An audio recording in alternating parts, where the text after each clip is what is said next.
From the southeastern corner of western North Carolina, this is Folklore.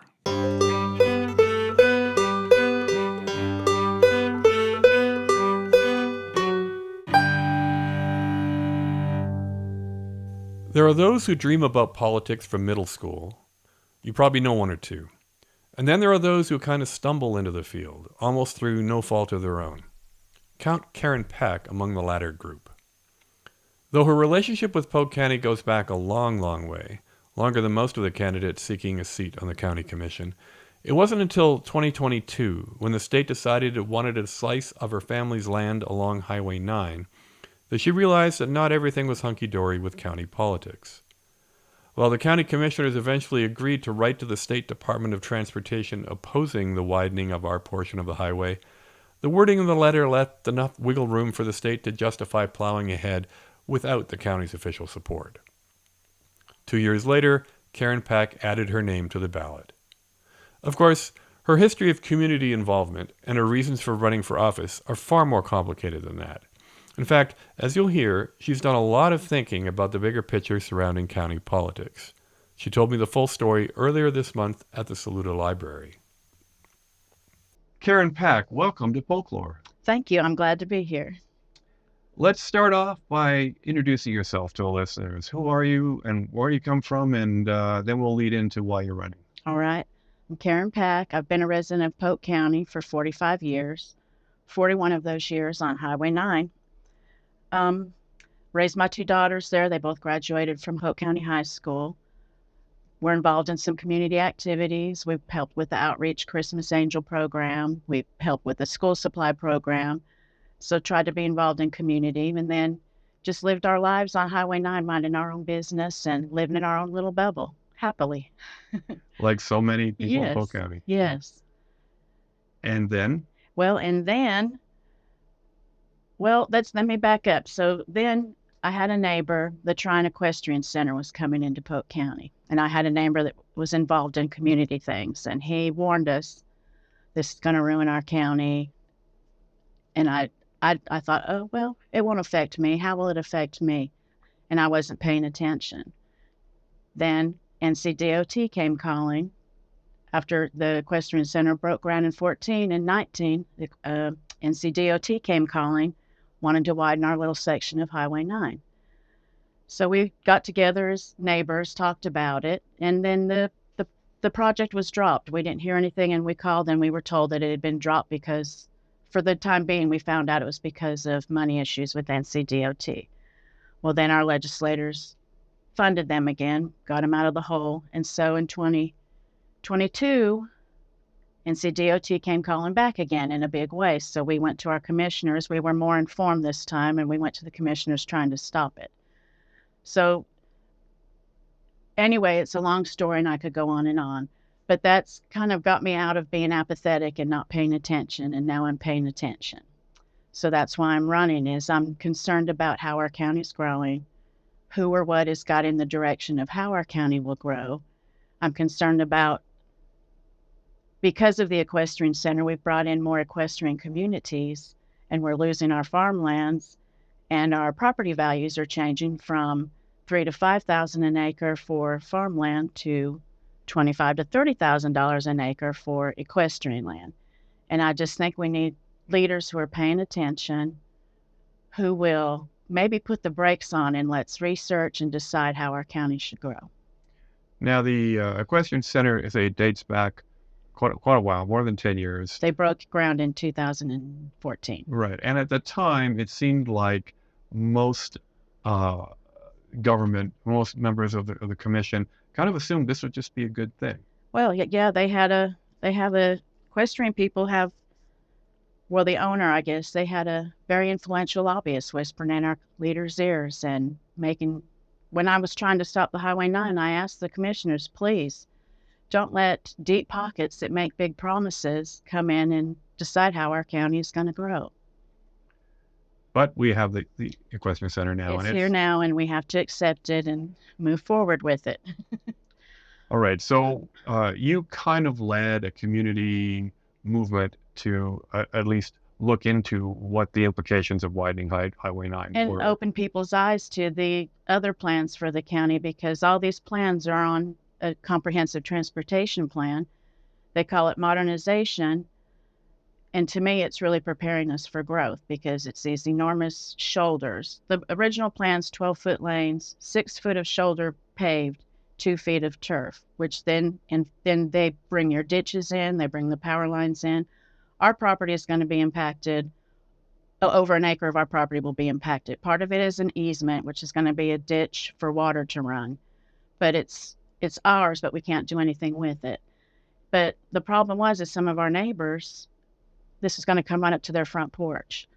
And then on down in the future, you have businesses on 9 going towards Lake Lure that will be impacted, and family homes on number 9 going towards the South Carolina state line that will be impacted.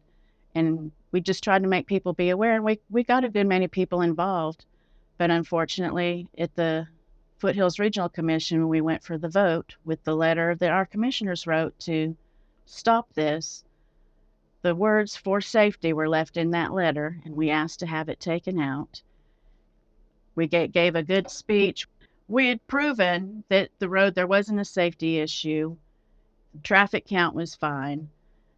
And even Wanda Austin, the engineer for District 14, spoke up and said that we were well below the standard as far as safety on this road. But when they did the vote, we at Polk County only has 4 votes on this board. Rutherford County gave 4 votes to go ahead with the project, and someone from McDowell County was the deciding vote. So there were 5 votes against Polk County's 4 votes. So the project is going to go on as planned, but I've looked and it's been pushed for construction to 2026. So are you running because you were unhappy with the reaction of the Polk County Board of Commissioners? Because they eventually did oppose it. They did oppose it begrudgingly. And, well, there's a backstory to that too, and I just hate to talk ill about people, but we asked to see the letter before the meeting, and we were told we couldn't see it. They had to dot all the I's and cross the T's. I already knew the letter had been shown to a member of the public. So it made me lose trust. Were they really for us, or were they not for us? And then I'm seeing water lines being run in the county where there aren't many homes. What are we being prepared for? And I'm so afraid of what's going on in Columbus right now, where they're fighting. Citizens are against these 2 big thrown-up developments that are coming in, and I'm afraid that's going to happen to the whole county. It just scares me. I mean, the main reason I'm writing is people need to pay attention. We need to be involved. Our voices need to be heard. We need to be a part of the decision-making process. And what is it that you think you can bring to the table as a commissioner that you think is missing now? Well, I'm willing to ask questions. I'm willing to do research. And I'm out talking to people now, and so many people have come to Polk County because of our rural nature. They like the quiet, laid-back way of life. And we have young families here that are starting farms, and they want to have a simpler way of life, away from the city hustle and bustle. The urban sprawl that's pushing against us is one of my concerns, but I feel that as a woman, that we are geared towards looking, how will this affect us long term, where we pay attention, we ask questions, we negotiate, we are able to reach out and talk to people in the community comfortably and Polk County is a wealth of resources, and they need to be used, reaching out and using those resources and talking to people. How can we grow in a smart way? I feel like just having someone that's more of a heart and soul of a concerned citizen that will ask the questions and not just do the typical vote, hear the good side of it, vote and say, yeah, let's do it. We need to dig deeper and figure out how it's going to affect us long term. Are you suggesting too that we have 5 male Republicans on the commission right now? Yes, we do. Perhaps we need some more diversity? Yes, we need a better representation of the Polk County population. In fact, women are the larger population in Polk County. We don't have any women on this board. Yeah, it's been a while. Like Renee McDermott back Cindy Walker. Cindy Yes. Walker. The Highway 9 issue is just one example that I've come across in the last couple of years of state level politics being really imposed upon Polk County. And sometimes the Board of Commissioners opposes it, sometimes they don't. But either way, it doesn't seem like there's a heck of a lot of consultation, of going out and hearing what the people think before these decisions are No, made. yeah, no one's come out and spoke with us. And all these boards and commissions say public input. We want public input. We work with the citizens. No one came out. We got a postcard in the mail saying, we're having a meeting, this is happening. And it had already been decided. It had already been funded and decided. And if you look in the NCDOT handbook where they tell you the procedures, public participation is supposed to be a part of this. The public participation was you could fill out a little form and say why you were for it or against it and answer a few questions, but it had already been decided when we got to that point. And for some of the other issues like the imposition of a partisan school board, there was zero attempt to consult the public on that one. And this is where, we need to be researching and listening and paying it. We've all become so apathetic and we all want the short, quick little note or little answer. We don't take the time to think and research and look at how things will impact us. And it's my understanding that the partisan school board was slipped into something last minute. People came before the commissioners. They wrote a letter to oppose it. But did they already know they had the votes when they wrote the letter to oppose it and wanted it? I mean, who would want to have a partisan school board? What party would you think in Polk County would be happy with that? Well, the argument from those who support the idea is that it makes it easier for people to judge the candidates, because if you don't know them, if you haven't listened to this podcast, for example, and you can see an R or D beside their name, that's enough. But people need to research. They need to know who they're voting for. An R or a D doesn't. I don't want to be judged because I have a D beside my name, and I'm sure, and I, other people are judging people because they have an R beside their name. You need to research and see what these people stand for, because, well, you could run as an independent, and most people are going more in that direction here lately. So I would say that I am a D that is leaning very hard to the center. But if you don't have a party to back you and help you in running, it would be a difficult task to run and even win in Polk County. But I wish people would dig deeper and not just go on the surface. Look who the person is. What do they represent? With this Project 2025, I'm very concerned in the direction of our county, and I'm concerned that we have people running just for party power instead of for the citizens. And our legislation was designed to serve the citizens and work with the citizens, and I'm not seeing that happening. Running as an independent is, as you say, requires a heck of a lot of extra work. Right. Some people have done it, though. Though if you go back a few years, we used to have a county commissioner named Tommy Melton, who was a Democrat. Then he was an independent. And he got slaughtered at the polls. And then he came back and ran as a Republican. And his trajectory kind of followed the whole statewide shift in the rural ridings like Polk County from Democrat to Republican. What would it take for a county like Polk to sort of say, hey, we're done with the whole party thing at the local level. Let's all just run as independents. Is that a viable future? I can't answer that. Yeah. I don't know. I mean, but if you look at the numbers, we have a lot of people who have switched to independent in Polk County. Yeah, they're the majority, yes. Or at least the plurality of the county is independent. Yeah. Are there any other concerns you have with the way in which our county commission is positioned to defend the interests of Polk County against a state government that does seem to have its own ideas? I don't want to be so negative and talk bad about.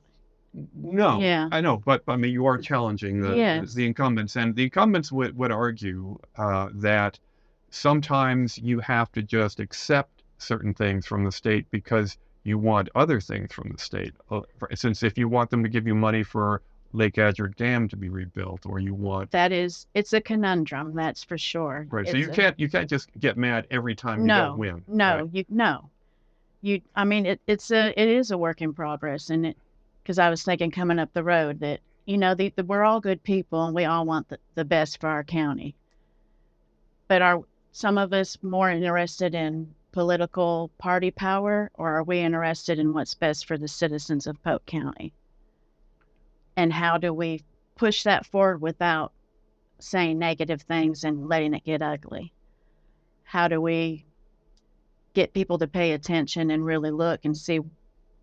My biggest issue I have is with communication. We're not informed. How do we as citizens know exactly what is coming in these meetings and what our commissioners are working on? How do we know what they're working on and what they're planning? Well, you're getting at a very Yeah, critical problem across America these days. In small towns, we don't have a vibrant local news environment where people can go to seek out this kind of information, to be alerted about events before they happen, to get informed about an issue so that they can speak at a public meeting. I mean, speaking at a public meeting can be a little daunting, it is. right? I've Yeah, done, believe me, I've shook through many speeches, shaking and my voice vibrating because I was nervous, but I'm getting more used to it. right. I don't know what we can do as a county to deal with this. So, because again, the local business model for journalism at the small town is falling It's apart. falling apart. Yeah. The county does have some tools at its disposal to get more information out, but then you maybe have to hire a communications officer, that costs money. They do try. We can go on the Polk government side and look, but we still don't have the details to know. Well, for instance, there's an NCDOT project. There's four of them going to be discussed on the next meeting, the 16th. I haven't had the chance. Our computer and our internet in Mill Spring hasn't been working well, so we've had computer issues, internet issues. So I haven't had a chance to research it. But one was brought up at last night's commissioner meeting for the Wolverine Trail that runs for the middle school. It's a county road, and the county is turning it over to NCDOT to be a state road for them to maintain and keep it up, which is fine. But then as the plans were being flipped through on the screen, I see widening issues and for NCDOT to bring it up to state standards. So I'm unclear on what is actually happening through that little trail. And I don't know if it'll impact any citizens on that trail, on that road. I should say it's not a trail, it's a road. I'm going to meet with Marsh and ask, but I wasn't aware until it was brought up at the meeting. And, they put it on the screen for you to see, but it was flipped through really quick. So I caught my eye, but I didn't understand what I saw. So I'm going to ask.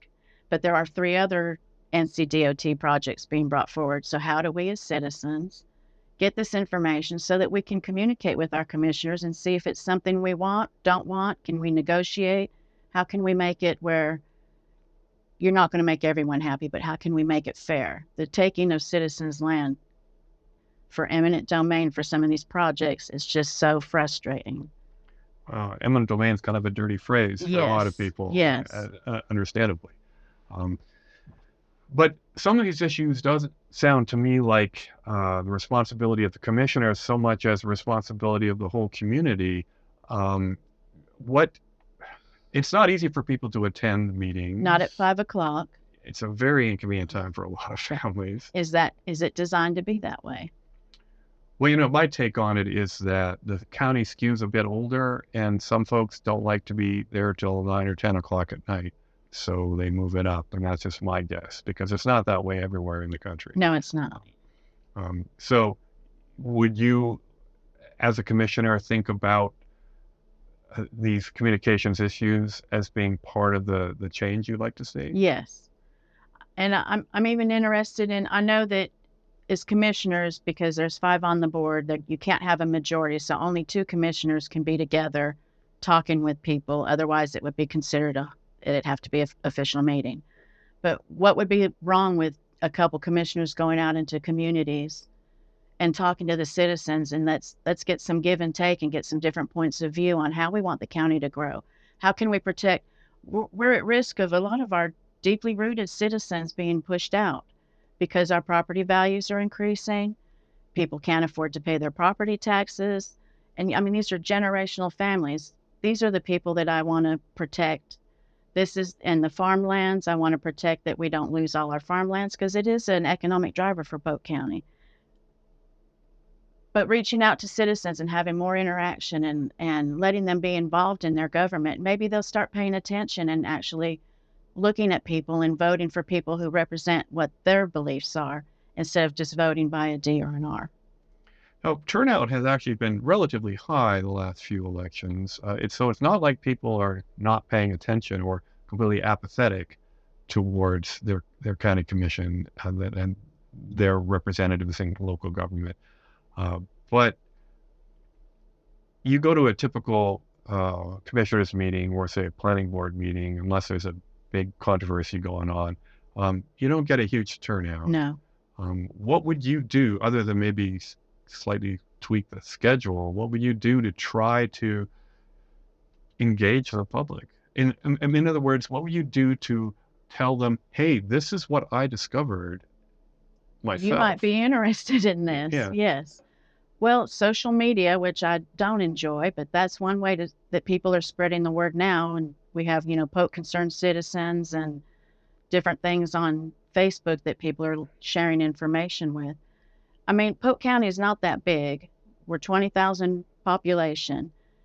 With something's coming along, I feel like word of mouth, just start talking. Let people know this is coming. Are you interested? Do you want to know more about it?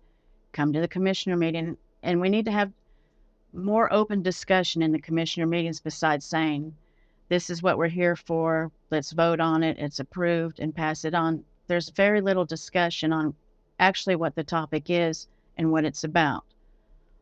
Do you think discussions are happening, just not in the public? They're happening.